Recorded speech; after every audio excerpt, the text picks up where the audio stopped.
దేవునికి స్తోత్రం, దేవునికి మహిమ కలుగునుగాక.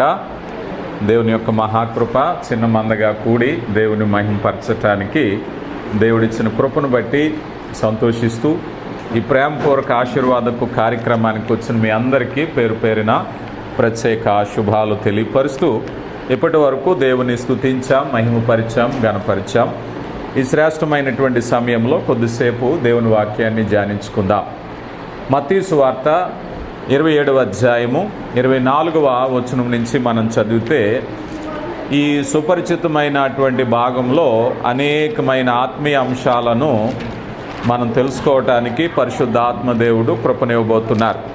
శ్రద్ధ కలిగి ఈ మాటలు వింటే చాలా విషయాలు మనం తెలుసుకోవటానికి అవకాశం ఉంటుంది. మత్తయి సువార్త 17వ అధ్యాయము 24 నుంచి మనం చూస్తే ఏమని రాయబడి చదవండి ఒకసారి, జాగ్రత్తగా వినాలి. వారు కపెర్నహూమునకు, ఆ సమయంలో యేసు ప్రభు వారు ఆయా ప్రాంతాల్లో పరిచర్య చేసేవారు. ఈ సంబంధించినటువంటి ఈ వాక్య భాగం జరిగే నాటికి యేసు ప్రభు వారు కపెర్నహూము కేంద్రంగా చేసుకుని ఆ ప్రాంతంలో సువార్తను ప్రకటిస్తూ ఉన్నారు. ఎక్కడికి వెళ్ళినా అదొక హెడ్ క్వార్టర్. మనకి ఈ ప్రాంతంలో ఇది హెడ్ క్వార్టర్ అనుకుందాం. ఏ ప్రాంతానికి వెళ్ళినా మళ్ళీ ఇక్కడికి వచ్చేస్తూ ఉంటాం. అలాగే ఆ రోజుల్లో యేసు ప్రభు వారు ఆ సందర్భంలో కపెర్నహూము ప్రాంతంలో సువార్తను ప్రకటిస్తున్నారు. ఈ కపెర్నహూముకు వచ్చినప్పుడు అరషకేలు అని పన్ను వసూలు చేయవారు పేతురును వద్దకు వచ్చి, మీ బోధకుడు అరషకేలు పన్ను చెల్లింపడా అని అడగగా, ఈ లేఖన భాగాన్ని మనం చూస్తే మన అనుదిన జీవితాలను అన్వయించుకుంటే మనం కూడా పన్నులు కడతా ఉంటాం కదా. పన్నులంటే ఇంటి పన్ను, కరెంటు పన్ను, వాటర్ పన్ను, రకరకాల జిఎస్టీలు కడతా ఉంటాం. బహుశా మిమ్మల్ని ఎవరైనా మీరు ఈ సంవత్సరం పన్ను కట్టక్కర్లేదు అన్నారనుకోండి, పన్ను మినహాయింపు ఇచ్చారు అన్నారనుకోండి, అందరికీ ఆనందమే కదా. మనం చిన్న చిన్న ఆనందాలు పొందుతూ ఉంటాం. పెద్ద పెద్ద రాజకీయ నాయకులైన వారు కోట్లాది రూపాయలు కావాలని ఎగవేత ధోరణిలో ఉంటారు. ఎవరికైనా మనిషికి పన్ను చెల్లించడంలో మినహాయింపు వచ్చిందంటే ఆనందమే కదా. ఉదాహరణకి ఏవైనా సెల్ ఫోన్లు, కార్లు ఏమైనా రేటులు తగ్గినాయి అనుకోండి, దాని ఒరిజినల్ రేటు కాదు, ట్యాక్స్ తగ్గించడమే రేటు.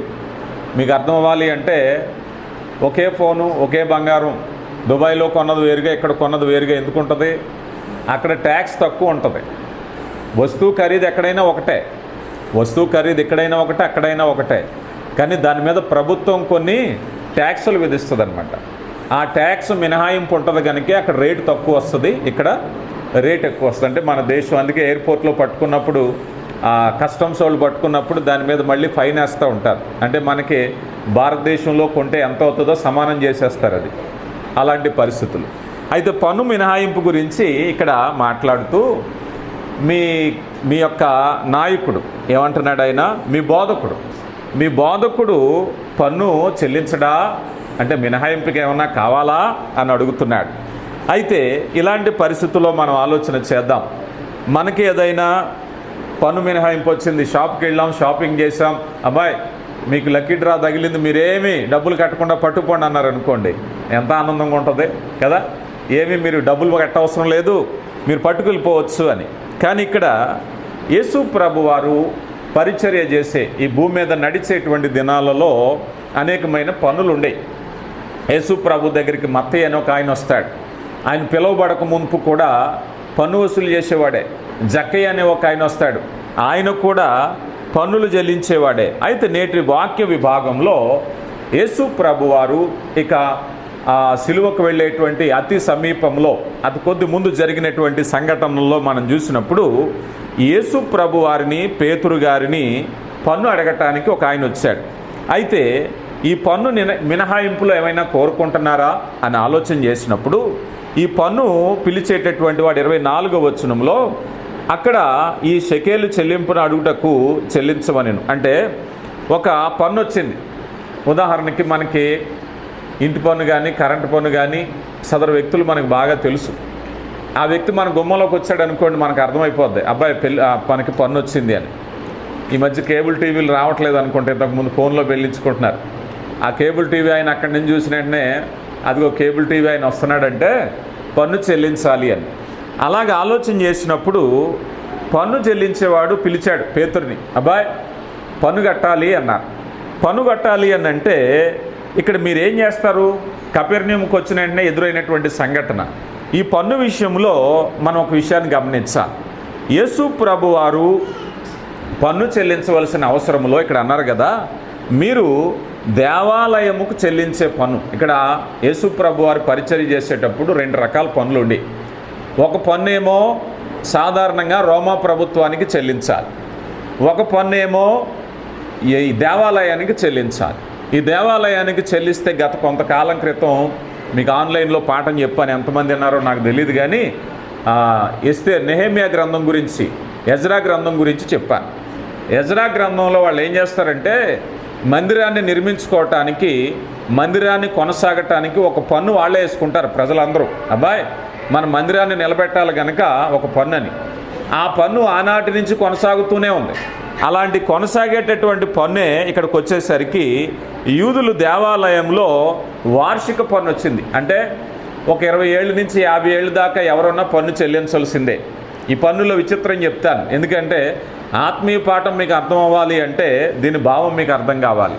నిర్గమాకాండ గ్రంథము 30వ అధ్యాయము 12వ వచనం మనం చూస్తే, నిర్గమాకాండ గ్రంథం లెక్కింపవలెను, ప్రతివాడు యెహోవాకు తన ప్రాణ ధనమును ఇచ్చుకొనవలెను. అలాగు చేసిన ఎడల నువ్వు వారిని లెక్కించినప్పుడు చూడండి, వీరు ఒక పన్ను అనేది వాళ్ళు ఒకసారి ఒక ప్రస్తావనకు వచ్చింది. తర్వాత ఆ చరిత్ర అంతగా మనకు కనిపించదు. కానీ ఈ ఒక్కసారి ఇశ్రాయేలు ప్రజలందరూ కూడా యూదులు బబులోను చెరకు వెళ్ళిపోయాక బబులోను చెర నుంచి వస్తారు.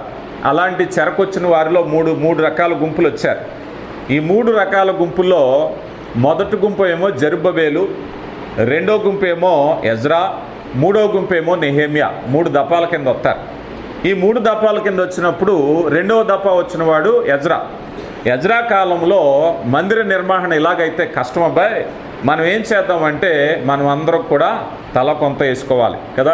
మన సంఘాల్లో క్రిస్మస్ జరిగినప్పుడు ఏం చేస్తారు? ఇదిగో నీ వాటా ఎంత, నీ వాటా ఎంత, నీ వాటా ఎంత, గొడవ లేదు. ఇక ఏ కార్యక్రమాలైనా చేసుకుపోవచ్చు మనిషికి ఒక వాటా వేసుకుంటే.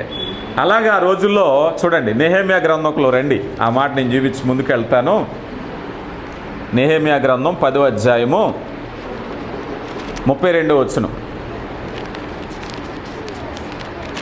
10వ అధ్యాయము.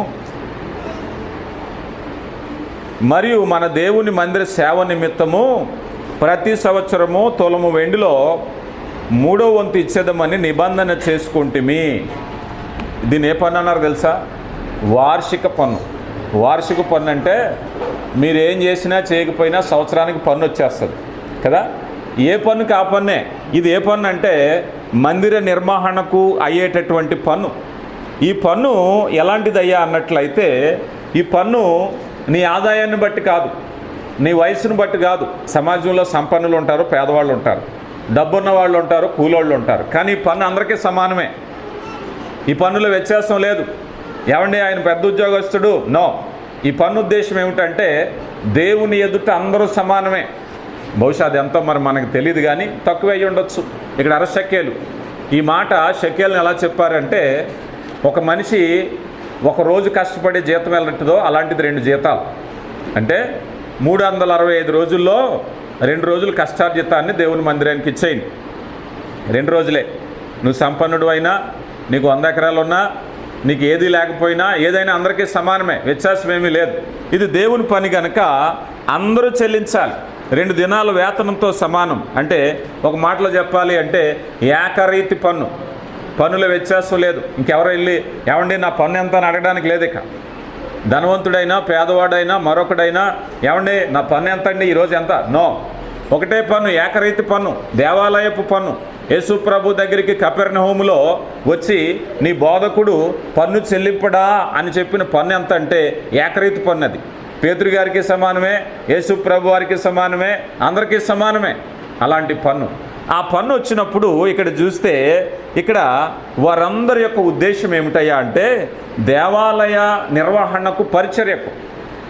దేవాలయము నెహెమ్యా కాలంలో, ఎజ్రా కాలంలో అంతకుముందు జరిగింది ఏమిటి? బబులోను రాజులు వచ్చారు, దేవాలయ ఉపకరణాలు తీసుకెళ్ళిపోయారు, దేవాలయాన్ని కాల్చేశారు, ప్రాకారాలు పడిపోయినాయి, రకరకాలు. ప్రతిసారి ఎవరిని అడుగుతామండి? ప్రతిసారి ఇబ్బంది ఎందుకు? ఒక పని చేద్దాం, యూదులందరూ కూడా ఏం చేద్దామంటే వార్షిక పన్ను ఒకటి పెట్టుకుందాం. ఎవరిని అడగవలసిన పని లేదు. మనమే మన మందిరాన్ని బాగు చేసుకుందాం, మన నిర్మాణాన్ని కట్టుకుందాం. ఒక నిర్ణయం తీసుకున్నారు. ఈ నిర్ణయంలో ఆత్మీయ అర్థం ఏమిటయ్యా అన్నట్లయితే ప్రతి వారు విలువ, దేవుని ఎదుట నీ జీవితం అందరూ సమానమే. మనం పెట్టుకుంటాం వ్యత్యాసాలు. ఫలానా వారు ధనవంతులు, ఫలానా వాళ్ళు పేదవాళ్ళు, ఫలానా వాళ్ళు వ్యాపారస్తులు, ఫలానా వాళ్ళు డబ్బులు ఉన్నవాళ్ళు. దేవుని దృష్టిలో అందరూ సమానమే, అందరూ ఈక్వల్. ప్రతి ప్రాణము సమానమే. విమోచన, క్రయధనం ఇందాక నిర్గమాకాండ గ్రంథంలో చదివాం. ఆ డబ్బు దేనికయ్యా అంటే విమోచింపబడటానికి. ఆ మాట నేను తర్వాత చెప్తాను. ఆ ఉద్దేశం, దేవుని ప్రణాళిక ఎలా ఉందన్నది. ఈ ఉపమానంలో, ఈ ఉదాంతంలో మనం చూసేటప్పుడు అందరూ సమానమే. దేవుని ఎదుట అందరూ సమానమే. యూదుడని, గ్రీసు దేశస్థుడని, స్త్రీ అని, పురుషుడని, యజమానుడని, దాసుడని వ్యత్యాసం లేదు. అందరూ సమానమే. క్రీస్తు ఎదుట మనం ఎవరటండి? అందరూ సమానమే. కనుక ఇక్కడ మనం చూసినట్లయితే యూదులు గుర్తు చేసుకోవాల్సింది ఏమిటయ్యా అంటే నీ ప్రాణము నా ప్రాణము. ఈనాటి క్రైస్తవులుగా మనం అందరం కూడా దేవుని ముందు సమానమే. మనం అనుకుంటాం, వ్యక్తులను బట్టి ఇష్టాలు ఉంటాయి. కొంతమంది దైవజనులు డబ్బులు ఇచ్చేవాళ్ళు పైన పెడతా ఉంటారు, గొప్పవాళ్ళు పైన పెడతా ఉంటారు, సెలబ్రిటీలు పైన పెడతా ఉంటారు, సామాన్యులు పక్కన పెడతా ఉంటారు. కానీ దేవుని దృష్టి ఎలాంటిదో తెలుసా? అందరూ సమానమే కదా. అందరూ సమాన భావమే. దేవుని సన్నిధిలో అందరూ సమాన భావమే. అలాంటి భావాన్ని గురించి చూసాం. అయితే ఇక్కడ ప్రతి ఒక్కరికి చెప్పవలసిన మరొక విషయం ఏమిటయ్యా అన్నట్లయితే అక్కడ ఆ వ్యక్తి వచ్చాడు, ఆ ట్యాక్స్ కలెక్టర్ చేసే వ్యక్తి వచ్చి అంటున్నాడు కదా, వ్యతిరేక అర్థంతో అడుగుతున్నాడు. ఏమండి పన్ను ఇస్తారా అంటలేదు. మీ బోధకుడు పన్ను చెల్లించడా? వ్యతిరేక భావంతో అడుగుతున్నాడు. చూడండి, అంటే ఇక్కడ ప్రభువారి యొక్క ఉద్దేశం ఎలా ఉంటుందో పరీక్షింపబడుతుంది. అంటే ప్రభువారిలో ఉండేటువంటి గొప్పతనం ఏమిటయ్యా అంటే చాలా స్పష్టంగా, ఎందుకనంటే రాజు పన్ను చెల్లించడం, పన్నులు విధిస్తాడు, అంతే కదా. రాజు పన్నులు విధిస్తాడు, చెల్లించడు. యేసు ప్రభు రాజు అయితే పన్ను చెల్లించడా అని అడుగుతున్నాడు. అడిగితే యేసు ప్రభు వారు అంటారు కదా, తప్పక చెల్లిస్తాను.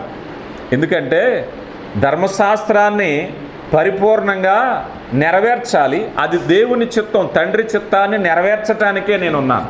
వ్యత్యాసం ఏమీ లేదు, అందరూ సమానమే. యేసు ప్రభు వారి యొక్క గొప్ప ప్రేమ ఎలాంటి ప్రేమయ్యా అంటే ఆయన తాను కూడా చట్టానికి లోబడే జీవిస్తున్నాడు భూమి మీద, చట్టానికి అతీతులు కాదు. కొన్నిసార్లు కొన్ని సంఘాల్లో చూస్తాం, బోధకులైన వాళ్ళు ఈ విశ్వాసుల మీద భారం పెడతారు, కానీ వాళ్ళు భారం పెట్టుకో, వాళ్ళు అతీతులే. నీ చేయగలిసిందా లేదా చూసుకో. అందుకే మనం దేవునికి ఇచ్చేటప్పుడు నీ కష్టార్జితాన్ని ఇవ్వాలి, అవునా కాదా? అంటే మీరు ఇవ్వాలి, నేను ఇవ్వాలి, మనం అందరం ఇవ్వాలి. నేను అతీతుడిని ఏం కాదు, నా భాగంలో నేనే ఇవ్వాల్సిందే. కొంతమంది బోధకులైన వారు ఈ నిర్ణయాన్ని మర్చిపోతూ ఉంటారు.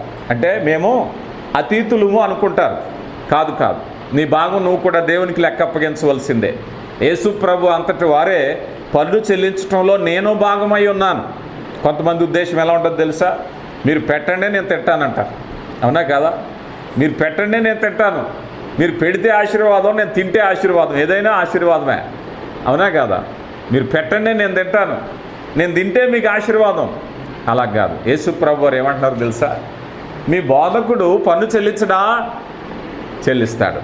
బోధకుడు ఎందుకు చెల్లిస్తాడు అని అంటే, ఇదిగో ఆయన ధర్మశాస్త్రానికి లోబడి జీవిస్తున్నారు. రోమీలకు రాయబడిన పత్రిక 13వ అధ్యాయము 7వ వచనాన్ని ఒకసారి చూస్తే, రోమీలకు రాయబడిన పత్రిక 13వ అధ్యాయము 7వ వచనంలో ఇలా రాయబడి ఉంది, ఇందుకే కదా మీరు పన్ను కూడా చెల్లించుచున్నారు.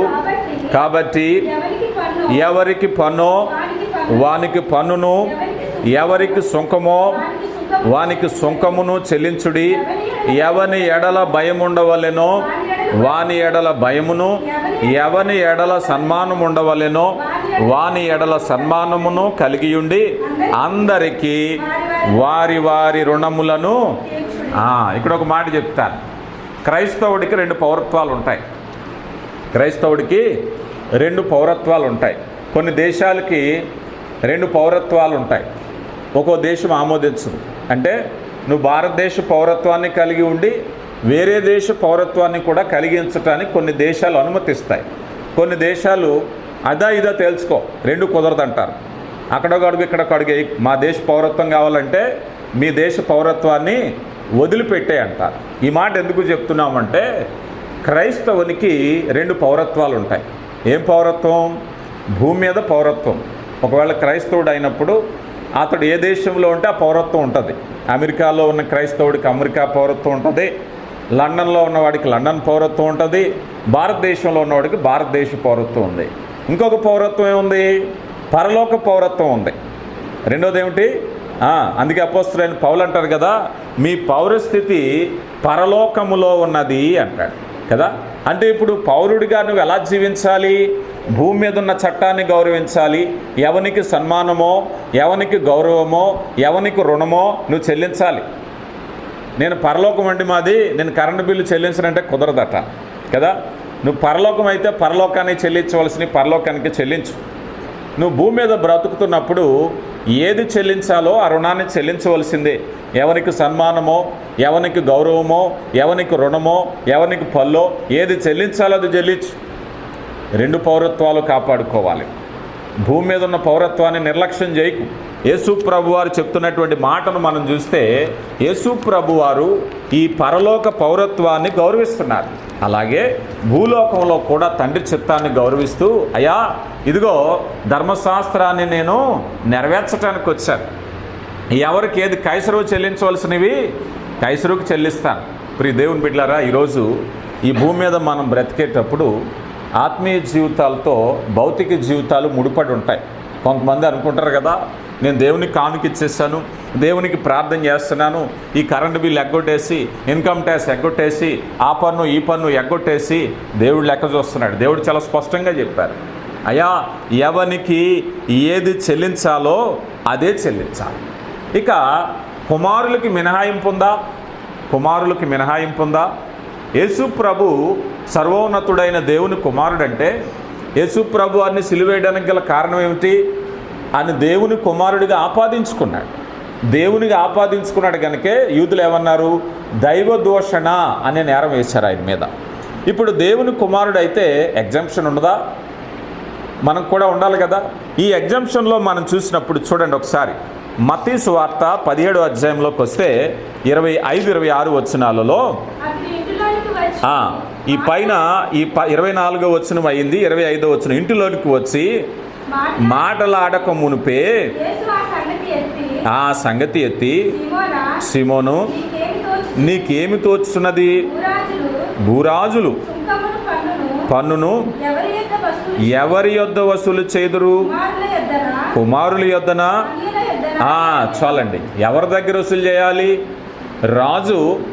మనం ఉన్నాం, రాజుగారు ఉద్యోగం వచ్చింది. ఈ ఉద్యోగం వెళ్ళిన వ్యక్తి రాజుగారు కుమారుని పన్ను కట్టమంటాడా? అంటున్నారు. ఎవరి దగ్గర అయ్యా? పేతురు కన్ఫ్యూజన్లో ఉన్నాడు. ఎవరో పన్ను అడిగారు. ఈ మనసులో సతమతం అవుతున్నాడు పేతురు. కానీ యేసు ప్రభు వారి ఇంటిలోకి వచ్చి మాట్లాడక మునిపే యేసు సంగతి గుర్తెరిగి, పేతురు మనసులో ఎన్ని ప్రశ్నలు ఉన్నాయో ప్రభు వారికి తెలుసు. ఇదేంటి, ఈయన పన్ను కట్టడం ఏమిటి, ఆయన అడగడం ఏమిటి, ఈయన కట్టడం ఏమిటి, ఈయన సృష్టికర్త, కలిగి ఉన్నదేది నేను లేకుండా కలగలేదన్నారు, అలాంటప్పుడు పన్ను ఎందుకు కట్టారు అడగలేకపోతున్నాడు పేతురు. మనసులో రకరకాల ప్రశ్నలు. చాలాసార్లు మనం కూడా నాకే ఎందుకు కష్టం వచ్చింది, చాలా లాజిక్స్ మన మనసులో ఉంటాయి, కానీ మన మనసులో మాట చెప్పలేకపోతాం. కానీ ప్రభు సమస్తాన్ని ఎరిగినవాడు. సమస్తాన్ని ఎరిగిన ప్రభు అంటున్నాడు, పేతురు, సిమోనా నీకేం వస్తుందయ్యా? ఏమనిపించింది నీకు? భూరాజులు సుంకము పన్ను ఎవరి యొద్ద వసూలు చేస్తారు? కుమారుల యొద్దనా అన్యజనుల వద్దనా అడిగాడు. అడిగితే అందుకు అన్యుల యొద్ద నేను చెప్పగా, యేసు అలాగైతే కుమారులు స్వతంత్రులే అయినను మనము వారికి అభ్యంతరము కలగ చేయకుండానట్లు ఏం చేయమంటున్నారండి? మనము వారికి అభ్యంతరము కలగచేయబోనట్లు. వాస్తవానికి యేసు ప్రభు శక్తివంతుడు. ఇప్పుడు ఒక అద్భుతం జరగబోతుంది. నువ్వు సముద్రంలోకి వెళ్ళి ఒక గేలం వేయ్యా, ఒక చేప దొరుకుతుంది. ఈ పని ఏదో చేసే ముందు ఆ సొంకపు గొత్తదారుడు వచ్చిన వ్యక్తిని మనసు మార్చేయచ్చు కదా, లేకపోతే తన బుద్ధి మార్చేయచ్చు కదా, తను అడగకుండా కళ్ళు కనపడకుండా చేయొచ్చు కదా, మాట్లాడకుండా నోరు మాట్లాడకుండా చేయొచ్చు కదా. అభ్యంతరము కలగకుండానట్లు. నువ్వు కుమారుడు అయితే, నువ్వు కుమార్తె అయితే నీ హక్కులు నీకు ఉపయోగించుకుంటూ అభ్యంతరకరం కాకుండా ఉండాలి. దేవుడిచ్చిన ఆశీర్వాదాలు మనం పొందుకునేటప్పుడు ఆత్మీయ భావం ఏమిటాయా అంటే అభ్యంతరకరం కాకుండా. అందుకే రాజులు పన్నులు ఎవరు చెల్లిస్తారంటే కుమారులకు లేవు వర్తింపు. మన గల్ఫ్ దేశాల్లో చూస్తే షేకులు ఇళ్ళు ఉంటాయి. షేకులు ఇళ్ళు అన్ని రాయితీలు ఉంటాయి వాళ్ళకి ప్రభుత్వం నుంచి, చాలా పెద్ద పెద్ద ఇళ్ళు. కారణం ఏమిటంటే ఆరు రాజు కుటుంబానికి చెందినవారు, సామాన్యుల కంటే విభిన్నంగా ఉంటారు. షేకుల ఇల్లు అంటే వాళ్ళ ఇల్లు వేరు, వాళ్ళ ఆదాయం వేరు, వారి పన్నుల విధానం వేరు, వారి వ్యవహారం వేరు. రాజకుమారులు వాళ్ళు, రాజు సంతతి, రాజు కుటుంబానికి చెందినవారు.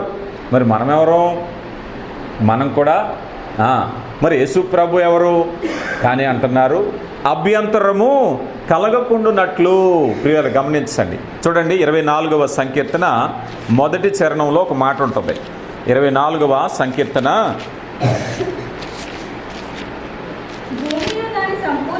భూమియు దాని సంపూర్ణతయు లోకములు దాని నివాసులను. ఇప్పుడు దేవుని బిడ్డలం మనం, అవునా కాదా? ఎవరిది ఈ భూమి? ఎవరిది? మనం అనుకోవచ్చు, మనం ఈ దేశంలో మన ఇంట్లో ఉన్నప్పుడు చాలా కంఫర్ట్గా ఉంటాం, ఇది నా ఇల్లు అని. లేదా మన ఊళ్ళో ఉన్నప్పుడు ఒక లెవెల్ ఉంటుంది, మన దేశంలో ఉన్నప్పుడు ఒక లెవెల్ ఉంటుంది. వేరే దేశం వెళ్ళామనుకోండి, ఎలా అనిపిస్తుంది?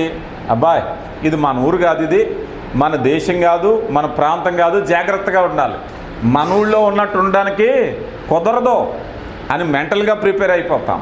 కానీ వాక్యం చెప్తుంది భూమి దాని సంపూర్ణత యెహోవావే, మన దేవునివే. నువ్వు అమెరికాల నుంచున్న నా తండ్రి కలగ చేసిన భూమి, నువ్వు దుబాయ్ల నుంచున్నా ఇది నా తండ్రి నా కోసం చేసిన భూమే. అక్కడ షేకులు ఉండొచ్చు, ఇక్కడ రాజులు ఉండొచ్చు, అక్కడ ప్రెసిడెంట్లు ఉండొచ్చు, అక్కడ ప్రధానులు ఉండొచ్చు, ఎవరున్నా కూడా ఏ దేశం వెళ్ళినా నా తండ్రి కలగ చేసిన భూమి. ఆ దేశ చట్టాలను గౌరవించాలి. కానీ మన హృదయంలో మన భావం ఏమిటయ్యా అంటే నా తండ్రి నా కొరకు కలగ చేసిన భూమి. ఆయన అంటున్నారు మన దేవుని బిడ్డలైతే మనం అనుకుందాం, మన తండ్రికి ఒక పెద్ద ల్యాండ్ ఉందనుకుందాం. ఆడికి వెళ్ళినప్పుడు మనం ఎలా ఉంటాం చెప్పండి? చెప్పాలి. మన తండ్రి ఇంట్లో ఎలా ఉంటాం? Feel free, comfort zone. ఇది నా తండ్రి స్థలం, ఇదంతా నాకే విధమైన అభ్యంతరం లేదు. అదొక విధమైన ధీమా. నువ్వు దేవుని కలిగినప్పుడు ఈ భూమి మీద ఎలా జీవిస్తావు అంటే ఈ ప్రాంతానికి రాజు ఎవరు, ఈ ప్రాంతానికి ప్రెసిడెంట్ ఎవరు, దీని యొక్క ఓనర్ ఎవరు, ఎవరైనా సరే నీ మనసులో భావం ఏమిటంటే భూమియు దాని సంపూర్ణతయు యెహోవావి, దేవునివి. ప్రియులారా, ఈ మనసులో తలపోసుకుంటే మనం చూస్తాం దేవుని యొక్క ప్రణాళిక ఎలా ఉందో. యోబు గ్రంథంలో కూడా, యోబు గ్రంథము 41వ అధ్యాయము 11వ వచనాన్ని మనం చూస్తే, యోబు గ్రంథము 41వ అధ్యాయము 11వ వచనం, మేము తిరిగి ఇయ్యవలసి ఉండునట్లు నాకెవడైనను ఏమైనా ఇచ్చినా ఆకాశ వైశాల్యం అంతటి కింద నున్నదంతయు నాదే కదా. ఎవరు చెప్తున్నారు? మన సృష్టికర్త, మన కన్నతండ్రి చెప్తున్నాడు. ఆకాశము క్రింద ఉన్నదంతా కూడా నాదే కదా. నాకు అనిపిస్తూ ఉంటుంది, ఆ గల్ఫ్ దేశ ఎడారులో నేను తిరుగుతున్నప్పుడు అనిపిస్తూ ఉంటుంది, దేవా నీ సృష్టి. నా ఊళ్ళో ఉన్నప్పుడు నా మనసు ఎలా ఉంటుందో అక్కడ ఉన్నప్పుడు అలాగే ఉంటుంది. ఎందుకని? నాకు తెలుసు ఆకాశము కింద ఉన్నదంతా కూడా నాదే కదా. దేవుడు చెప్తున్నాడు ఇదంతా ఆయనదే. నువ్వే దేశంలో ఉన్నా, ఏ ప్రాంతంలో ఉన్నా, దేవుని సృష్టి. ఆ ప్రాంత చట్టాలను గౌరవించు, ఆ ప్రాంత విధానాలను గౌరవించు. కానీ నీ మనసులో భావం ఏమిటాయా అంటే నువ్వు దేవుని యొక్క నిర్మాణంలోనే నువ్వు ఉన్నావు. నన్ను సృజించిన వాడు ఆయనే, నేను నిలుచున్న భూమిని సృజించిన వాడు కూడా ఆయనే. అందుకని దేవుని ప్రణాళికలో ఇప్పుడు కుమారులు.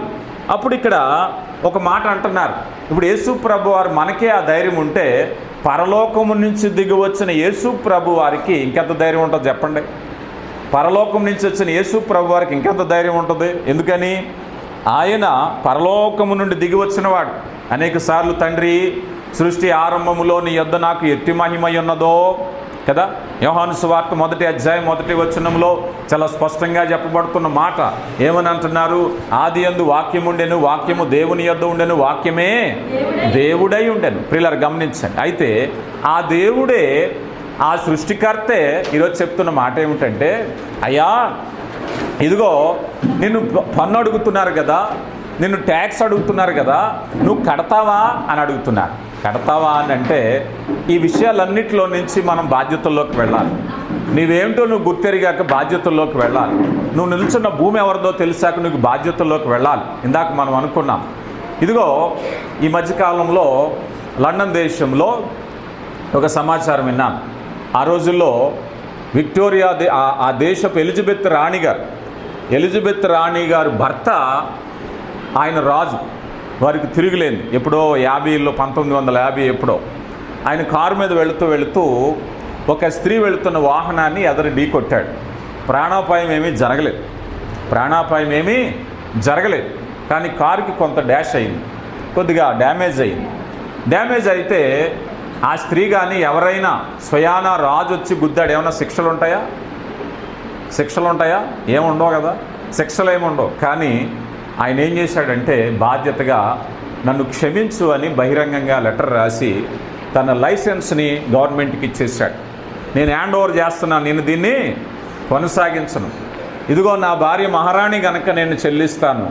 మినహాయింపు తీసుకోలేదు. ఎందుకనంటే ఇది నా తండ్రి భూమే, కానీ నేను మినహాయింపు తీసుకోను. ఇది నా తండ్రి సృష్టే, నేను మినహాయింపు తీసుకోను. ఇందాక మనం అనుకున్నాం ఏమని, భారతదేశంలో ఉంటే ఇది నా దేశమే, ఇది నా తండ్రి నిర్మించిందే. నేను గల్ఫ్ దేశం వెళ్తే అక్కడ నా తండ్రి నిర్మించిందే, కానీ మినహాయింపు తీసుకోవద్దు. అక్కడ దేశ చట్టాలను గౌరవించు, అక్కడ పన్నుల విధానాన్ని గౌరవించు, అక్కడ రూల్స్ అండ్ రెగ్యులేషన్స్ గౌరవించు. నేను లండన్ వీధుల్లో నా ఇష్టానుసారంగా వెళ్ళిపోతాను, నీ రోడ్డు అంతా మా తండ్రి భూమియు దాని సంపూర్ణతయు నావే అన్నాడు గనక నా తండ్రి భూమి మీద నేను ఇష్టం వచ్చినట్టు ఉంటాను అంటే మినహాయింపు తీసుకోవద్దు. ఎందుకంటే లోబడి జీవించడం నేర్చుకో. యేసుప్రభు వారు అదే చెప్తున్నారు.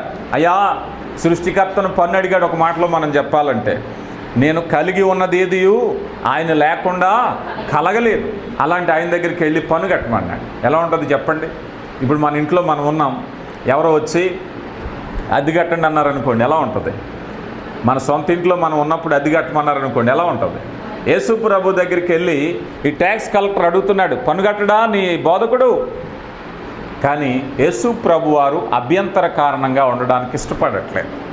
యేసు ప్రభు వారు మాదిరికరంగా ఉండడానికి ఇష్టపడుతున్నారు. ఈరోజు ఎంతమంది మాదిరికరమైన జీవితాలు జీవిస్తున్నారు? బోధకులైన వారు, పాస్టర్లైన వారు, గొప్పవాళ్ళు ఎవరైనా సరే, క్రిస్మస్ వచ్చింది, అయ్యా ఇగో తలకో రూపాయి వేసుకుందాం, మీరందరూ వేసుకోండి, నేను మాత్రం అతిథుడిని, మీరందరూ వేసుకుని నాకేదన్నా చెయ్యండి, అంతే కదా. యేసు ప్రభు వారు ఆ పొజిషన్ తీసుకోవట్లేదు. అయ్యా ఇదిగో నేను కట్టడం కాదయ్యా, నాతో ఉన్న పేతురుకు కూడా కడతాను బిల్లు, నేను కట్టడం కాదు, నాతో ఉన్న వారికి కూడా నేను బిల్లు కడతాను. గమనించండి. అయితే ఇక్కడ ఈ విషయాన్ని మనం చూసినట్లయితే ఈ పన్ను విధానంలో యేసు ప్రభు వారు ఏ పనిలో ఉన్నారు? ఎక్కడో లూకా సువార్త 2వ అధ్యాయము 49లో మీరు చదవద్దు. కానీ యేసు ప్రభు వారిని తీసుకుని 12 ఏళ్ల ప్రాయంలో తల్లిదండ్రులు యెరూషలేము దేవాలయానికి వెళ్ళి అక్కడి నుంచి వస్తా మరిచిపోయి చాలా దూరం వెళ్ళిపోయారు. దినాల ప్రయాణం వెళ్ళిపోయి గుర్తొచ్చారు, కనబడట్లేదు అబ్బాయి. మళ్ళీ పరిగెత్తుకుని వచ్చారు, దేవాలయంలో ఉన్నారు. యేసు ప్రభుని అడుగుతుంది తల్లి, నాయనా ఇదిగో ఇంత దూరం వెళ్ళిపోయాం కదా, ఇదిగో నీకు మా మీద భయం లేదా, ఇంకొకటి లేదా అంటే ఒక్కసారిగా ఆ 12 ఏళ్ల బాలుడైన యేసు ప్రభు వారు అంటున్నారు, అమ్మా నా తండ్రి పనుల మీద నేను ఉండాలని మీకు తెలియదా? యేసు ప్రభు వారు ఏం చేస్తున్నారు? భూమి మీద ఏ ఉద్యోగం చేస్తున్నారు? ఆయన నశించిన దానిని ఆ పని మీద ఉంటే బిల్లు అడుగుతున్నారు ఏంటండి? అంతేనా? సాధారణంగా కుటుంబంలో ఎవరికైనా ఒక ఉద్యోగం ఉందనుకున్న రైల్వేలోని, ఆ కుటుంబంలో మిగిలిన వాళ్ళందరికీ పాస్ వర్తిస్తుంది, ఏదో సంథింగ్ ఏదో ఉంటుంది వాళ్ళకి, అవునా కదా? కానీ యేసు ప్రభు వారు తానే స్వయంగా పరలోకపు తండ్రి పని మీదే ఉన్నాడు. కానీ ఇప్పుడు ఏం చేయాలి? ఆయన బిల్లు కట్టాలి, పన్ను కట్టాలి. అంటే మినహాయింపు తీసుకోవట్లేదు బాధ్యతలు. ఈరోజు చాలా వరకు కుటుంబాల్లో చాలామంది మినహాయింపు తీసుకోవడానికి ప్రయత్నిస్తారు. నేను ఈ పని చేస్తున్నాను కనుక నేను అతిథుణ్ణి, నేను ఈ పొరపాటు చేయొచ్చు, ఈ తప్పు చేయొచ్చు. చాలామంది వ్యసన పరులు చూడండి, నేను ఒక 1000 రూపాయలు కష్టపడతానండి, నేనేదో ఇంట్లో ఒక సగం ఇచ్చేసి మిగిలింది నా ఇష్టం. ఎగ్జంప్షన్ చాలామంది చేసే పని. అవన్నీ నాకు అనవసరం అండి, నేను నీకు ఇవ్వాల్సింది ఇచ్చేసాను, ఇక తర్వాత నా ఇష్టం. ఎగ్జంప్షన్. యేసు ప్రభు వారు తప్పు అంటున్నారు. అది నువ్వు చేయగలిగినటువంటి అజమాయిషి ఉన్నప్పుడు కూడా చేయకపోవటమే తగ్గింపు. నువ్వు ప్రదర్శించవలసిన పెత్తనం ఉన్నప్పుడు కూడా ప్రదర్శించకపోవటమే నీ తగ్గింపు, లోబడే గుణం కదా. ఈరోజు ఒక మాదిరికరమైన జీవితం అంటే యేసు ప్రభు వారు చూపించేది అదే. అయ్యా ఇదిగో ఆయన తుఫానును గద్దించిన వానైనా, ఆ పన్ను అడిగిన వాడిని గద్దించలేడు ఆయన? గద్దించగలరు. కానీ యేసు ప్రభు వారు ఏం చేస్తున్నారయ్యా అన్నట్లయితే ఆ పొజిషన్, ఆ మినహాయింపు తీసుకోవడానికి ఇష్టపడట్లేదు. నువ్వు కూడా ఎప్పుడైనా సరే ఆలోచన చేయి. ప్రభు మనస్సు కలిగి ఉంటే నేను ఎంత కష్టపడినా, ఎంతో విధేయతగా ఉన్నా లోబడి ఉండటంలో తప్పులేదు. చాలామంది చూడండి, భార్య భర్తలు, నేను కష్టపడుతున్నాను, పోషిస్తున్నాను, ఒక మాట అంటే తప్పే ఉంది. ఆ విధమైనటువంటి విషయాన్ని తీసుకోవద్దు. ఎందుకనంటే ఆ మినహాయింపుల్లోకి వెళ్ళినప్పుడే వచ్చింది తగ్గింపు మనసు లేకపోవటమే. ఏమండి ఇదిగో నేను ఇంత చేస్తున్నాను, ఒక దెబ్బ కొడితే పడరా, మినహాయింపు తీసుకోవద్దు. ప్రభు మనసు కలిగిన వారు మినహాయింపు తీసుకోరు. ప్రభు మనసు కలిగిన వారు నువ్వు పని చేసినా లోబడి ఉండటమే మినహాయింపు లేని జీవితం. నువ్వు కష్టపడినా, లేకపోతే నువ్వు చేసిన పనికి నీకు తగినంత పేరు రాకపోయినా కూడా నువ్వు తగ్గించుకుని ఉండటమే మినహాయింపు కలిగిన జీవితం. యేసు ప్రభు వారు అదే చేస్తున్నారు. అయ్యా ఇదిగో వీరందరి కొరకు ప్రాణం పెట్టేవాడిని, పనులు కట్టించుకునే అబ్బాయి నీకోసం కూడా నేను త్వరలో సిలువేయబడబోతున్నాను. నా ముఖం చూస్తే ఏమనిపిస్తుంది? పనులు వదిలేలేవా నన్ను? నో, నీ పన్ను నువ్వు తీసుకోవయ్యా, నీకోసం ప్రాణం పెట్టడానికి వచ్చాను. నీకోసం ప్రాణం పెట్టినా కూడా నీ పన్ను నేను చెల్లిస్తాను. నీకోసం ప్రాణం పెట్టడానికి వచ్చినా కూడా నీ పన్ను నేను చెల్లిస్తాను. దాన్ని నేను మినహాయింపుగా తీసుకోను. చాలామంది మినహాయింపుగా తీసుకునే ప్రయత్నాలు చేస్తున్నారు. ప్రియులారా గమనించండి, యేసు ప్రభు వారు తన యొక్క జీవితాన్ని, తన శరీరాన్ని పాపముల నిమిత్తం వెల చెల్లించడానికి వచ్చారు. చూడండి, రోమీలకు రాయబడిన పత్రిక 8వ అధ్యాయము 15వ వచనాన్ని చూస్తే, రోమీలకు రాయబడిన పత్రిక 8వ అధ్యాయము 15వ వచనాన్ని మనం చూస్తే,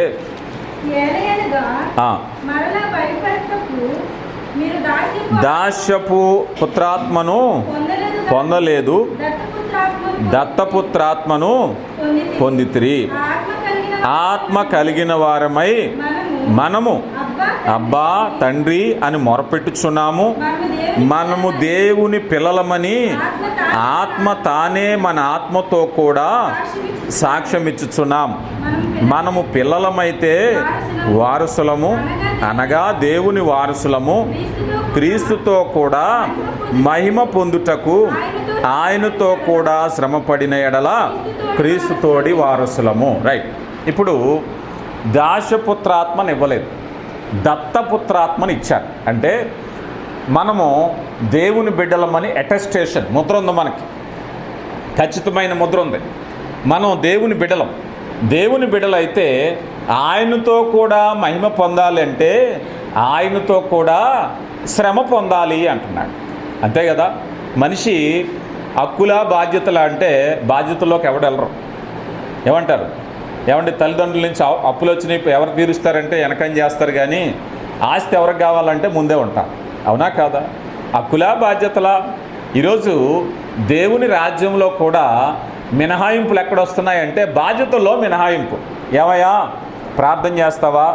తలనొప్పి, కాళ్ళు నొప్పి, ఏమంటారు దేవుని సన్నిధికి ఏదో కారణం, దేవుని ఆశీర్వాదం నీకు వస్తుందంటే ప్రభువా నాకు వద్దులే ఈసారికి అంటావా ఎవరన్నా? ప్రభువా ఇదిగో పలానా ఉద్యోగం వచ్చింది, పలానా సంపద కలిసి వచ్చిందంటే నాకేముందిలే ప్రభువా, మా సంఘంలో నాకంటే పెద్దగా ప్రార్థన చేసేవాళ్ళు ఉన్నారు, వాళ్ళకి ఇవ్వండి ప్రభువా అని ఎవరన్నా అంటారా? ముందు లైన్లో ఉంటాం మనం. పథకాలు వస్తే ముందు లైను, లోన్లు వస్తే ముందు లైను, ఉద్యోగాలు వస్తే ముందు లైను. గమనించాలి. కానీ అంటున్నారు కదా, మీరు కుమారులైతే ముందు ఆ శ్రమలో పాలు పంపులు పొందండి. తండ్రి కష్టంలో పాలు పంపులు పొందండి, తండ్రి శ్రమలో పాలు పంపులు పొందండి. మీరు దుర్బేజులు కాదు, మీరు కుమారులు, దత్తపుత్రాత్మను పొందుకున్నారు, మీకు బాధ్యతలు ఉంటాయి. అవునా కాదా? గమనించండి, యేసు ప్రభు వారు బాధ్యతను తెలియపరుస్తున్నారు. అయ్యా పన్ను కట్టడా, నేను ఎందుకు కట్టనయ్యా? బాధ్యతలు పంచుకోవడానికి వచ్చాను, కష్టపడడానికి వచ్చాను, రా నీ పన్ను నేను కడతాను, నువ్వు ఇబ్బంది ఏం పడొద్దు. నేను ఒకవేళ దానికి మినహాయింపు ఇస్తాను అనుకున్నావేమో, అలాగేమీ ఇవ్వను. ఎందుకనంటే నేను కేవలము మీ యొక్క పన్ను చెల్లించడానికి కాదు, మీ పాపాలకు నా ప్రాణం చెల్లించడానికి వచ్చాను. తగ్గింపు అంటే అదే కదా. కొన్నిసార్లు ఒక పని చేస్తే రెండో పని చేయలేం మనం, అవునా కదా? ఒక పని చేస్తే రెండో పని చేయలేం. చాలామంది పిల్లలు చదువుకునే వాళ్ళకి పని చెప్పామనుకోండి చేయరాలు. ఎందుకని? వెంటనే అడుగుతారు, ఏమని? చదువు మానేయమంటావా, పని చేయమంటావా? రెండింటిలో ఒకటే కోరుకోం, అవునా కాదా? ఏం చేయమంటావు చెప్పు. చదువు మానేనా? బలవంతంగా చెప్పామనుకో, ఇంక రేపటి నుంచి నేను స్కూల్కి వెళ్ళడం మానేసి ఇంటి పని చేసుకుంటానులే, ఇబ్బంది ఏమీ లేదంటారు మనకి, అవునా కాదా? ఒక పనే, రెండో పని లేదు. ఇక గమనించాలి, యేసు ప్రభు వారు గొప్ప పని చేసేటప్పుడు కూడా చిన్న పనులు నిర్లక్ష్యం చేయట్లేదు. బిడ్డలారా జాగ్రత్త, ప్రతి చిన్న పని ఆశీర్వాదమే కదా. చిన్న పనులు ఏమీ మీరు తక్కువ చేయాల్సిన పని లేదు, ప్రతి పని సహకరించవచ్చు. యేసు ప్రభు వారి దగ్గరికి వచ్చి అడిగినప్పుడు, అయ్యా ఇదిగో యేసు ప్రభులో గొప్ప గుణం ఏంటంటే సిలువ వేయబడ్డారు, ఆ సిలువలో ఉన్న దొంగ అడుగుతున్నాడు, అయ్యా నీ రాజ్యంలో నన్ను గుర్తు చేసుకో, ఊరుకోవయ్యా, లోక పాపాలు మోసుకుని వెళ్ళే పనిలో ఉన్నాను, నువ్వు పక్కనేటి గోలాడతావు అనలేదు. లోక పాపాలే కాదయ్యా, ఒక్కడవైన నీ మొర కూడా నేను వింటాను, ఒక్క పాప విషయంలో కూడా స్పందిస్తాను. చిన్న పనే. మనకి 2000 సంవత్సరాల క్రితము యేసు ప్రభు వారు సిలువేయబడ్డారు. అప్పటి నుంచి ఇప్పటి వరకు, అంతకు మునుపు ఎన్ని తరాలు గతించిపోయినాయి. కోటాను కోట్ల జనం, ఇన్ని కోటాను కోట్ల జనం గురించి ఆయన పరిహారంగా రక్తాన్ని చిందించి ఒక్క వ్యక్తిని కూడా విడిచిపెట్టలేదు. ఆయన ఒక్క వ్యక్తిని కూడా నిర్లక్ష్యం చేయలేదు. అందుకే యేసు ప్రభు అన్నారు, అయ్యా నీ పన్ను కూడా నేను నిర్లక్ష్యం చేయను. అందుకే యేసుక్రీస్తు కలిగిన ఈ మనసు మీరు కలిగి ఉండండి. ఎంతమంది కలిగి ఉన్నారు యేసుక్రీస్తు కలిగిన మనసు? అయ్యా నేను పెద్ద పని చేసేటప్పుడు చిన్న పని పట్టించుకోని అనుకోవద్దు, అన్నీ సాదృశ్యంగా చూసుకోవాలి, అన్ని పనులు జాగ్రత్తగా చూడాలి. చిన్న పని, పెద్ద పని, నచ్చినోళ్ళ పని, నచ్చనోళ్ళ పని, లోకంలో పని, ఉద్యోగం పని, ఇంటి పని, వంట పని, దేవుని పని, ఏ పని విడిచిపెట్టకూడదు. చాలామంది ఒక పని పెడితే ఇంకో పని వదిలేస్తున్నారు, జాగ్రత్త. చాలామంది ఉద్యోగాల్లో పడి దేవుని పని వదిలేస్తారు, చాలామంది వాక్యాన్ని వదిలేస్తారు, దేవుని సన్నిధులు వదిలేస్తారు, జాగ్రత్త. మనం దేవుని చిత్తాన్ని నెరవేర్చడానికి వచ్చాం. ఇక చివరిగా మనం చూస్తే ఇదే విలువైన పాఠం. చేప నోట బంగారు నాణ్యము ఎంత బాగుంటుందో చెప్పండి. మనకే అనుకుందాం, మనం బజార్లోకి వెళ్ళి మంచి చేపల కూర వండుదామని ఒక చేప తెచ్చుకున్నాం, ఒక 100 రూపాయలు 200 పెట్టి. ఏమంటారు? అది కోసేసరికి అందులో ఒక బంగారు నాణ్యం ఉందనుకోండి, ఎలా ఉంటుంది చెప్పండి? ఆహా, ఇది 200 పెట్టి చేప కొంటే 1,00,000 రూపాయలు కలిసి వచ్చింది, అవునా కాదా? 1,00,000 రూపాయలు కలిసి వచ్చింది. దీన్ని ఏమంటారు ఒక మాటలో? లక్కీ, అదృష్టం తలుపు తట్టిందంట. అలాగా యేసు ప్రభు వారు ఆ కథనంలో తీసుకెళ్తున్నారు. మత్తయి సువార్త 17వ అధ్యాయము 27వ వచనం. సముద్రమునకు పోయి గాలము వేసి మొదట పైకి వచ్చి చేపను పట్టుకుని దాని నోరు తెరిచిన ఎడల 1 షెకెలు దొరుకును, దానిని తీసుకుని నా కొరకును నీ కొరకును చెప్పాను. ఇక్కడ చేప బంగారు నాణ్యాన్ని మింగాల, గొంతు దిగకూడదు. ఇదొక అద్భుతం. ఇప్పుడు ఉదాహరణకి మీకు ఒక మాట చెప్తాను. నోవాహు చేప కడుపులో ఎన్ని రోజులు ఉన్నాడో? 3 రోజులు. మీరు ఎప్పుడైనా సోషల్ మీడియాలో ఈ మధ్య డైజెషన్ షార్ట్లు వస్తున్నాయి, అంటే మీరు ఏది తింటే త్వరగా అరుగుతుంది, ఏది ఎన్ని గంటలకు అరుగుతుందని, అవునా కదా? గుడ్డు తింటే 4 గంటలు, మటన్ తింటే 5 గంటలు, తేలిగ్గా అరిగిపోయి ఫ్రూట్స్ అయితే త్వరగా అరిగిపోతాయి, ఇలా ఒక లెక్క ఉంటుంది. మరి మనిషి చేప కడుపులో ఎన్ని గంటలకు అరగాలి చెప్పాలి? మహా అయితే ఏ ఫుడ్ అయినా 4 నుంచి 5 గంటలు అరిగిపోవాలి. అప్పటికి అరగకపోతే అజీర్ణమే అది, అవునా కాదా? మనకి బాగా మటను ఇలాంటివి త్వరగా అరగవు. చేపలు త్వరగా అరిగిపోతాయి. ఇప్పుడు మటన్ అనుకుందాం, మనిషి కూడా మాంసం ఉన్నవాడే కదా, ఓ 4 గంటలకు అరిగిపోవాలి అవునా కాదా? ఇప్పుడు చేప కడుపులో 72 గంటలు ఉన్నాడు, ఏమైంది చెప్పండి? మీకు ఒక ప్రశ్న వేస్తాను, నాకు చెప్పాలి. మీరు ఎప్పుడైనా చేపల కూర తినేటప్పుడు గొంతులో ముళ్ళు అడ్డం పడింది అనుకుందాం, అప్పుడు ఏం చేస్తారు? ఒక పొడి ముద్ద ఏదో ఒకటి మింగేయమంటారు. ఏమవుతుంది అప్పుడు? అది కడుపులోకి వెళ్ళిపోతుంది. మరి కడుపులోకి వెళ్తే గుచ్చుకోదా? చెప్పాలి. ఇప్పుడు గొంతులో ఉన్నదాన్ని గబగబా చేతితో తీసేటరా బాబు, ఇక్కడ ఉంది చేతికి అందుతుంది గొంతులో, కడుపులోకి వెళ్ళిపోతే ఇంకేం లేదు అంటారు కదా. మరి కడుపులోకి వెళ్తే ఏమవుదా? చెప్పాలి. అరిగిపోద్దా? నిజమేనా? కడుపులోకి వెళితే ఏమవుతుంది? కడుపులో మీకు ఒక జీర్ణ వ్యవస్థ గురించి ఒక పాఠం చెప్తాను. కడుపులో మనకి 7 o'clock బ్లేడ్ ఉంటుంది కదా, ఆ బ్లేడ్ వెళ్ళిపోయినా అరిగిపోద్ది. ఎందుకంటే కడుపులో అన్నం తిన్న వెంటనే దాన్ని, ఇప్పుడు మీకు చూడండి, మనకి వాషింగ్ మిషన్లు ఉంటాయి కదా, వాషింగ్ మిషన్లు వేసి బట్టలు వేసి నీళ్ళు వేసి ఏమేస్తాం? స్ట్రాంగ్గా సర్పేస్తాం. అలాగా కొన్ని ఆల్కహాల్స్ ఉంటాయి లోన, కొన్ని కెమికల్స్ ఉంటాయి, అవి కనిపెట్టుకుని ఎప్పుడు రిలీజ్ అవుతాయో అప్పుడే రిలీజ్ అవుతాయి. ఆకలి అదే. ఇప్పుడు 12 గంటలకు మీకు అన్నం పెట్టలేదనుకో, కడుపులో ఎలకలు పరిగెడుతున్నాయి అంటారు. ఎందుకని? ఆ టయానికి భోజనం వెళ్ళాలి, భోజనం వెళ్ళాక ఆ రసాయనాలు రావాలి. మీరు లేట్ చేశారనుకో, లోడ్ లేట్ అయిందంటే లారీ వచ్చేసినట్టు లోనికి కెమికల్స్ వచ్చేస్తాయి, భోజనం వెళ్దాం, కెమికల్ లోనికి వెళ్ళిపోతుంది.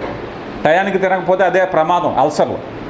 టయానికి మనం తినం కదా, అన్నమేమో లేటుగా పంపిస్తాం, ఈ లోపల కెమికల్ వెళ్ళిపోద్ది, అదే ఆకలి బాధ. ఈ మాట ఎందుకు చెప్తున్నాను అంటే, ఇవి చాలా పవర్ఫుల్ కెమికల్స్, అవి ఎలాంటి దాన్ని అయినా అరగదీసేస్తాయి కెమికల్స్. అలాంటిది చేపకి జీర్ణ వ్యవస్థ ఉంటుంది, కుక్కకి, మనిషికి, పందికి, అన్నిటికి ఉంటుంది. మరి చేప కడుపులో ఉన్న ఈ యొక్క నోవ ఏమైపోవాలి? 4 గంటలకే అరిగిపోవాలి. కానీ మూడు రోజులైనా అలాగే ఉన్నాడు. కారణం ఏమిటి? దేవుడు మింగమంటే మింగుతారు, మింగద్దంటే మింగరు. అంతేనా లేదా? ఇందాక మనం చదువుకున్న కీర్తనలో, భూమి దాని సంపూర్ణత నావే. భూమి నా మాట వింటది, భూమి మీద ఉన్న జంతువులు నా మాట వింటారు, ఒక మనిషి తప్పించి అందరూ కూడా. అవునా? మనిషే వింటాడు, దేవుడి మాట అందరూ వింటారు. చేపని నువ్వు అరగొద్దన్నారు, మనిషి అయితే అరిగిపోనేమో. అదే మనిషి ఇదిగో ఇది నీ గొంతులో పెట్టుకుంటే వింటాడా? తప్పకని మింగేస్తాడు.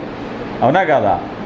మనిషి ఈ బంగారం కాయ నీ దగ్గర పెట్టి అన్నాడు అనుకోండి, యోధా అమ్మేసినట్టు అమ్మేస్తాడు.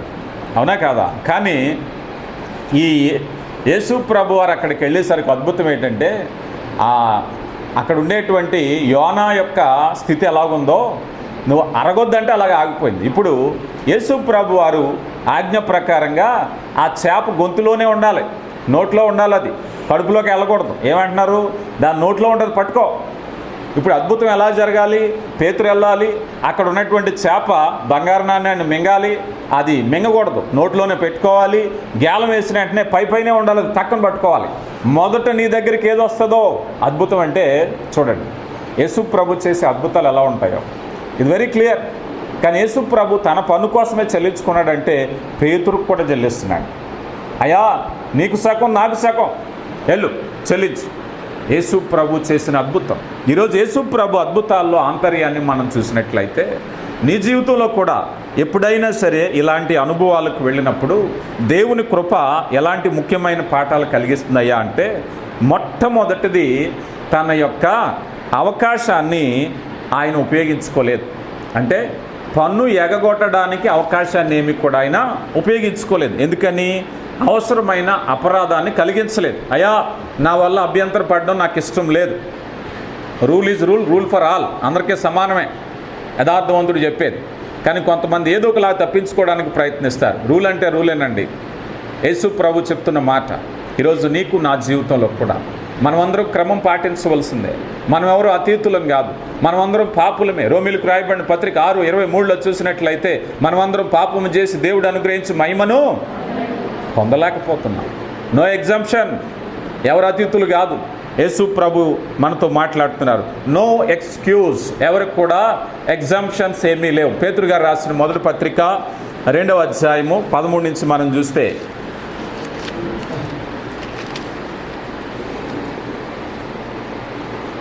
పేతురు గారు రాసిన మొదటి పత్రిక 2వ అధ్యాయము 13వ వచనం.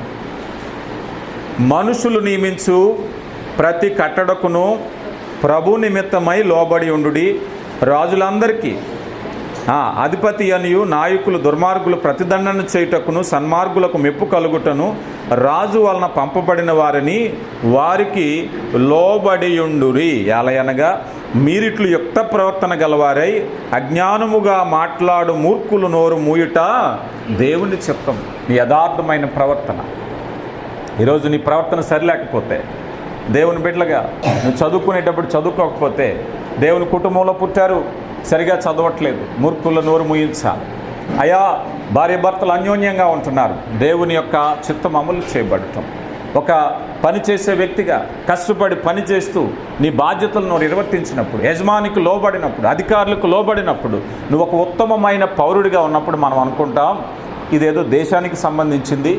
మనం దేవుని మందిరానికి వెళ్ళాక హల్లెలూయా ఆమేన్ స్తోత్రం అని ప్రార్థన చేసేసి కన్నీళ్ళు గార్చేసి వచ్చేసి ఊరి మీద పడిపోదాం అంటే కుదరదు కదా. నీ యొక్క ప్రవర్తన అంతా దేవుడు చూస్తున్నాడు. నీ అధికారులతో ప్రవర్తన, నీ ఉద్యోగంలో ప్రవర్తన, నీ కుటుంబంలో ప్రవర్తన, నీ నడకలో ప్రవర్తన అన్నీ దేవుడు చూస్తున్నాడు. అన్నీ దేవుడికి కావాలి. అయ్యా నేను వచ్చి ప్రార్థన చేసి నీ కానుకేదో నీకు ఇచ్చాను అయిపోయింది కదా, నా పని అదే. నో, దేవుని మందిరం నుంచి నువ్వు వెళ్ళిన తర్వాత యెహోవా కన్నులు భూమి అంతటా ఏమన్నారు చెప్పండి? యెహోవా కన్నులు మందిరం అంతటా అన్నారా, భూమి అంతటా అన్నారా? యెహోవా కన్నులు భూమి అంతటా సంచారం అన్నారు అనుకోండి, మందిరానికి వచ్చి జాగ్రత్తగా అమ్మో ప్రభు చూస్తున్నాడు జాగ్రత్తగా ఉండండి అని ఆమె నేను బయటకు దూకేయచ్చు. కానీ ఆయన కన్నులు ఎక్కడ ఉన్నాయట? భూమి అంతటా సంచారము చేస్తున్నాయి. నో ఎగ్జాంప్షన్స్. నీ ప్రతి పని. అందుకే మీరు యజమానులకు లోబడినట్టు కాక ప్రభువుకు లోబడినట్టు అన్నాడు. భార్య భర్తకు లోబడేటప్పుడు ఇదిగో ఈ మనిషికి కాదు దేవుడిచ్చిన మాటకి నేను లోబడుతున్నాను. నా యజమానికి లోబడినప్పుడు దేవునికి లోబడుతున్నాను. మాట ఈరోజు చాలామంది వారు అనుకుంటారు కదా, మేము దేవునికి లోబడతామండి, దేవుడు అంటే చాలా ప్రేమ అండి, కానీ ఇదిగో ఈ మనిషిని ద్వేషిస్తాను, నా యజమానుని ద్వేషిస్తాను, నా భర్తను ద్వేషిస్తాను, నా బిడ్డలను ద్వేషిస్తాను, నా తల్లిదండ్రులు ఇంక నీకు దేవుని ప్రేమేముంది? ఇక నీకు దేవుని ప్రేమేముంది? మాదిరికరమైన జీవితము ఎగ్జాంప్షన్ తీసుకోవద్దు.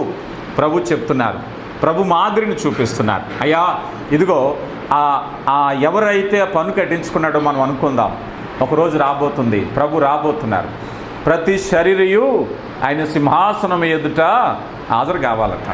అప్పుడు ఈ పనులు కట్టించుకున్న ఆయన వెళ్తాడు. వెళ్ళి అయ్యో ప్రభువా ఆ రోజు నాకు తెలియలేదయ్యా, పొరపాటును పన్ను కట్టించుకుని క్షమించండి. అది వదిలేసి నీ ప్రవర్తన చెప్పు, నువ్వు ఎలా బ్రతకావో చెప్పు. అది నా ఇష్టపూర్వకంగానే చేశాను, లోకానికి మాదిరిగా చూపించడానికి కట్టాను, అదేం తప్పేం కాదు. నీ జీవితం ఏంటో చెప్పు. ప్రతి వ్యక్తి ఆయన ఎదుట హాజరు కావాలి. ఇక రెండవదిగా మనం చూసినట్లయితే యేసుక్రీస్తు ప్రభు వారి యొక్క కృపను పొందుకోవటం ఎవరూ నిరర్ధకం చేసుకోకూడదు. ఎందుకంటే ఇక్కడ ఈ అద్భుతం అనేది జరిగేటప్పుడు ఎలా జరుగుతుందయ్యా అంటే, యేసు ప్రభు వారు కృపను పేతురు గారికి ఇస్తున్నారు. ఒక అద్భుతం. అయ్యా ఇది నా ఒక్కడి కోసం కాదు, ఇదిగో దేవుని సన్నిధిలో నిలుచున్న దేవుని బిడ్డ, ఈరోజు దేవునికి వాగ్దానం చేస్తున్నారు. ఎందుకంటే ప్రభు నీ కొరకు ప్రాణం పెట్టారు, ప్రభు నీ కొరకు విజ్ఞాపన చేస్తున్నారు, ప్రభు నిన్ను పరిశుద్ధాత్మతో నడిపిస్తున్నారు. నీ అవసరతలు ఎరిగిన దేవుడు, నిన్ను బలపరిచే దేవుడు. కృపను నిరర్ధకం చేసుకుంటున్నామేమో. ఈరోజు యేసు ప్రభు వారు పేతురుకు చెల్లించడానికి వచ్చారే మనం అనిపిస్తుంది, అవును కదా ప్రభువా, పేతురు గారికి పన్ను చెల్లించావు, నేను నీ శిష్యురాలనే, డోక్రా కట్టాలి నాకు కూడా సాయం చేయి ప్రభువా అన్నారు అనుకోండి, అవునా కాదా? పేతురు గారికి ఇచ్చావు, ఇదిగో మా ఇంటికి వచ్చి నిలబెట్టేస్తున్నారు ప్రభువా, పేతురుకు పన్ను కట్టావు నాకు కట్టవా అంటే అంతకంటే విలువైన పన్ను కట్టారు నీకు ఆయన. మన యొక్క ప్రతి పాపమునకు అపరాధంలో ఉన్నప్పుడు ప్రాయశ్చిత్తముగా ఆయన వెల చెల్లించారు. వెండి బంగారము వంటి వస్తువుల చేత కాక అక్షయమగు దేవుని గొర్రెపిల్ల యొక్క రక్తము చేత. మనమందరం అందుకే కొరింథీ పత్రికలో అంటారు, మీరు మీ సొత్తు కాదయ్యా, విలువ పెట్టి కొనబడిన వారు. ఎవరు కొన్నారు? ఆయనే. ఆయన విమోచించారు. వీళ్ళని గమనించండి, నీ జీవితంలో ఏ విచారం ఉందో, ఏ దుఃఖం ఉందో ప్రభు నీతో మాట్లాడుతున్నారు. ఒకవేళ నీ జీవితంలో ఇంకా విచారంతో ఉన్నావా, ఇంకా దుఃఖంతో ఉన్నావా, ఇంకా కన్నీటితో ఉన్నావా, ప్రభు నీ కొరకు అద్భుతాలు చేయగలిగిన వాడు, ఆయన చేసినవాడు ఇక్కడ కూడా చేయగలిగిన వాడు. ప్రభు మాదిరికరంగా నువ్వు జీవించగలిగినట్లయితే ప్రభు నీ జీవితంలో గొప్ప కార్యం చేయడానికి ఇష్టపడుతున్నాడు. నీ సమస్య ఏదైనా కావచ్చు, నీ విచారం ఏదైనా కావచ్చు, ఎందుకంటే ప్రభు చెప్తున్నారు, భూమియు దాని సంపూర్ణతయు నావే. ఇంకేం సమస్యలు ఉంటాయి చెప్పండి మనకి? భూమి ఆయనదైతే భూమి మీద ఉన్న రాజులు ఆయన వారే, భూమి మీద ఉన్న ప్రజలు ఆయన వారే. మనకి సమస్యలు వచ్చేది ఎక్కడి నుంచి? ప్రజల నుంచే, మన కుటుంబీకుల నుంచే, బంధుమిత్రుల నుంచే, స్నేహితుల నుంచే, అధికారుల నుంచే, ప్రభుత్వాల నుంచే. ఆయన ప్రభులకు ప్రభు అయినవాడు, రాజులకు రాజు అయినవాడు. అందుకే రోమిలకు రాయబడి పత్రిక 8వ అధ్యాయంలో ఉంటారు కదా, ఇదిగో ఆయన మన పక్షమునుండగా మనకు విరోధి అయినవాడు ఎవడు? ప్రభు మన పక్షంగా ఉన్నాడు. కనుక ప్రియులారా, దేవుని కృప, ప్రభు మన పక్షంగా ఉన్నాడని విశ్వాసం మిమ్మల్ని బలపరచాలి. ప్రభు మన పక్షంగా ఉన్నాడనేటువంటి ఆశీర్వాదం మనల్ని బలపరచాలి. ఆ రీతిగా దేవుని కృపను బట్టి దేవుని యొక్క ఆశీర్వాదాలతో ముందుకు వెళదాం. దేవుడు మిమ్మల్ని దీవించునుగాక. ఆమేన్. ప్రార్థించుకుందాం. ముగింపు ప్రార్థనకు వెళ్లే ముందు ఒక పాట పాడుకుందాం. పరిశుద్ధుడా, కృపగల తండ్రి, మహోన్నతుడా, ప్రేమ కలిగిన దేవ, విత్తబడిన వాక్యాన్ని మా హృదయాల్లో ఫలింపులోనికి నడిపించండి అయ్యా. విని విడిచిపెట్టకుండా గైకొని జీవించటానికి కృప దయచేయండి. అవును మా ప్రభువా, వాక్యపు లోతుల్లో మేము బలపడాలి. లోకంలో అనేకమైన సమాచారాలు ఉన్నాయి, లోకంలో అనేకమైనటువంటి ఇరుకులు, ఇబ్బందులు ఉన్నాయి, లోకంలో నాయన అనేకమైన శోధనలు ఉన్నాయి.